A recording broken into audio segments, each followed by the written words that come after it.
दे रहा होगा 305 रुपया एमआरपी लिखी हुई है और ये आजमगढ़ की मंडी से मुझे मिला है मात्र 8 रुपए का।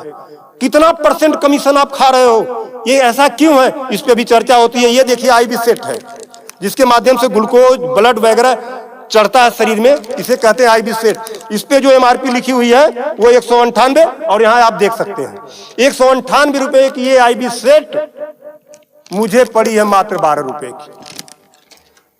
फिक्स्टर वीगो सेट लगाने के बाद जो उस पर टेप लगाया जाता है यह मुझे पड़ी है 6 से 7 रुपए की और इस पे एमआरपी 71 रुपया 50 पैसा। यहां भी आप देख सकते हैं।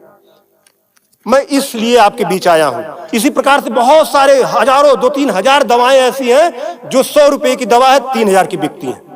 बाइकिल धागा जब आपका ऑपरेशन होता है जिससे आपका सिला जाता है वह 150 रुपए का आता है, उसकी एमआरपी 1045 रुपया आप यहां देख सकते हैं। उसी प्रकार से लंग एक्सरसाइजर 150 रुपए का आता है जिसका प्रिंट रेट है 690 रुपया। बुखार में जो पैरासीटामॉल की जो बोतल आती छोटी सी वह 50 रुपए की आती है और उसकी एमआरपी यहां आप देखें एमआरपी 522 रुपया है। कमर की बेल्ट जो 100 रुपए की आती है उसे 500, 600, 700 रुपया प्रिंट। और तो और जब किसी की हड्डी टूटती है तो जो राड पड़ता है, राड अधिकतम रेट राड का 500 से लेके 1500 रुपया तक, अलग अलग वैरायटी है 500 से 15 तक, लेकिन आपको 5000 से 20,000 रुपया 25,000 रुपया चार्ज किया जाता है। आपके दिमाग में आ रहा होगा कि अरे भाई डॉक्टर लगा रहे हैं तो उसको देखिए। डॉक्टर जब आप अस्पताल में भर्ती होते हैं तो बेड चार्ज अलग, नर्सिंग चार्ज अलग, जांच की फीसें अलग, वो सब चीजें करने के बाद 1500 रुपए की चीज खरीद कर आप 20-20 हजार का बेच रहे हो। तब मैं आपके बीच कहने आया हूं कि साथियों उसी प्रकार से बहुत सारी दवाई हैं। 100 रुपए की दवा, एक दवा मैं देखा ला नहीं पाया उसको, 100 रुपए की दवा उसकी एमआरपी 2000 रुपया लिखी हुई थी। हजारों दवाइयां हैं आपके साथ, आपको लूटने का काम कर रहा है। मुद्दा ये नहीं है, मुद्दा ये नहीं है कि इस पे 305 का प्रिंट छपा हुआ है। मुद्दा ये है कि इसे छपने किसने दिया? जिसे हमने चुनकर भेजा क्या वो दलाली खा रहा है, कमीशन खा रहा है? 8 रुपए की चीज 305 रुपए का प्रिंट वो छपने क्यों दे रहा है? ये चोरी से थोड़ा ना बिक रही है, खुलेआम बिक रही है। तो ये जिम्मेदारी सरकार की है। इसीलिए मैं कह रहा हूं कि आइए, और ये मुद्दा किसी सपा भाजपा कांग्रेस किसी नेता का थोड़ा ना है, ये भारत के 140 करोड़ जनता से जुड़ा हुआ मुद्दा है।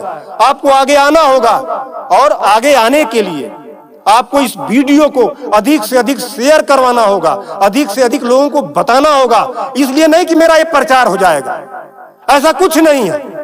इस मुहिम को जब ये वीडियो शेयर होंगे, सोशल मीडिया एक ऐसा प्लेटफॉर्म है जिससे सरकारें हिल जाती हैं। आज मैं इस चीज को लेकर आया हूं, यह जनता से जुड़ा हुआ मुद्दा है। जब आप मेरी इस बात को, जनता की इस आवाज को अपने इलेक्ट्रॉनिक गैजेट्स के माध्यम से आगे बढ़ाने का काम करेंगे, निश्चित रूप से सरकारें डरेंगी। और मैं तो कहता हूं सरकारों को जनता से डरना चाहिए, जनता को सरकारों से नहीं डरना चाहिए। तब मैं आपके बीच कहने आया हूं कि आइए मेरे इस मुहिम को आगे बढ़ाएं कि बात 305 रुपए की नहीं है, बात उस गरीब की है, उस रिक्शा चालक की है जो दिन भर में 450 से लेकर 500 तक की मजदूरी पाता है। अगर उसकी तबीयत खराब हुई, वो बेहोश हो गया, उसके घर वाले किसी उसको अस्पताल लेकर जाते हैं तो 305 रुपया वो अस्पताल केवल वीगो का चार्ज कर लेगा, फिक्स्टर का 71 रुपया चार्ज कर लेगा और आईबी सेट का चार्ज कर लेगा। ये सब मिला के 600-700 रुपया हो गया। यानी उसकी 1.5 दिन की दिहाड़ी में अभी तो ग्लूकोज लगा ही नहीं, दवा कोई उसने खाया ही नहीं, बेड का चार्ज हमने बताया नहीं, अस्पताल का चार्ज हमने बताया नहीं। 1.5 दिन की दिहाड़ी उसकी केवल इस 3 आइटम से चली गई। आगे की दवा कहां से आएगी? तब उसका बाप खेत बेचेगा, उसकी बीबी गहना बेचेगी। इस तरह का लूट खसोट। और मैं तो कहता हूं शर्म करो ऐसा करने वाले लोगों। 8 रुपए की चीज 305 की बेचते हो। आज आपके अस्पताल में अगर जो दाई है उसका वेतन 7,000 है, यानी प्रत्येक दिन 210 रुपया। अगर उसकी तबीयत खराब हुई, वो आप ही के अस्पताल में भर्ती होती है तो उसकी 3 दिन की दिहाड़ी केवल इन 3 चीजों की लग जाती है। कुछ तो शर्म करो, कुछ तो सोचो। स्वास्थ्य, शिक्षा, सेवा का क्षेत्र है, लेकिन आपने इसे लूट का अड्डा बना दिया है।